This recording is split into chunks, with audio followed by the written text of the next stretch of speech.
Anggota Satuan Reserse Narkoba Polrestabes Palembang, ngeringkus Febriansa, tersangka kurir narkoba jenis sabu di kediamannya di Lorong Haji Umar, Kelurahan 9 Ulu, Kecamatan Seberang Ulu 1, Palembang.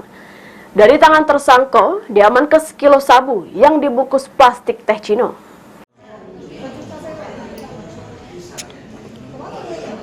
Anggota Satuan Reserse Narkoba Polrestabes Palembang, ngeringkus Febriansa 43 tahun, tersangka kurir narkoba jenis sabu di kediamannya di Jalan Jenderal Ahmad Yani, Lorong Haji Umar, Kelurahan 9 Ulu, Kecamatan Seberang Ulu 1, Palembang.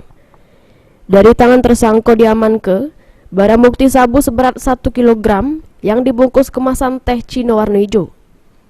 Febriansa ngungkapkan kalau dirinya cuma dititip ke bae oleh DPOA dan bakal ada yang nak belinya. Sesudah itu diupah 1 juta rupiah.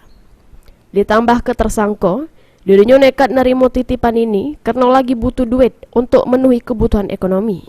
Bukan yo omongan agak melok bong, nggak bisa jadi nganter tuh. Tidak tahu bahwa itu tuh sabu. Tahu. Kok tahu? Berapa kilo? Maksudnya? Ya omongan mbak keadaan mbak kita kata duit. Berapa lupa? Upahnya berapa? Dibayar sejuta. Sekilo cuma sejuta dibayar. Iya. Aduh. Juta. Lah di DP duluan apa ini? Lah dibayar duluan apa kaget nunggu lah nyampe? Nunggu lah nyampe. Nunggu lah nyampe. Rencana diantar ke mana? Ya ke pojok ke rumah yang beli ini pak, artinya nggak beli polisi. Sementara itu, Kapolrestabes Palembang, Kombes Pol Haryo Sugihartono mengungkapkan tertangkapnya tersangka bermula pas Satres Narkoba Polrestabes Palembang bersama Polsek Ilir Timur 1 Palembang melakukan penyelidikan terhadap target operasi berinisial A. Namun dari hasil penyelidikan, ternyata barang haram tersebut sudah dititipkan ke tersangka Febriansa, sehingga tersangka langsung dilakukan penangkapan.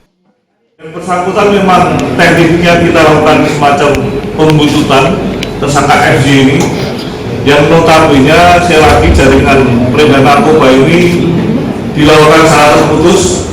Kita membidiknya adalah saudara A.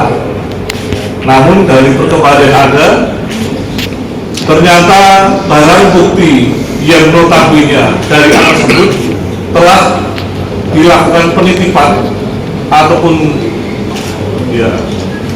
penyebaran barang bukti secara terputus, yang pada akhirnya sebagai kurirnya pihak terakhir yang menguasai barang bukti itu adalah saudara FY. Atas ulahnya, tersangka dijerat jeru pasal 114 ayat 2 dan pasal 112 ayat 2 Undang-Undang Republik Indonesia Nomor 35 Tahun 2009 tentang narkotika.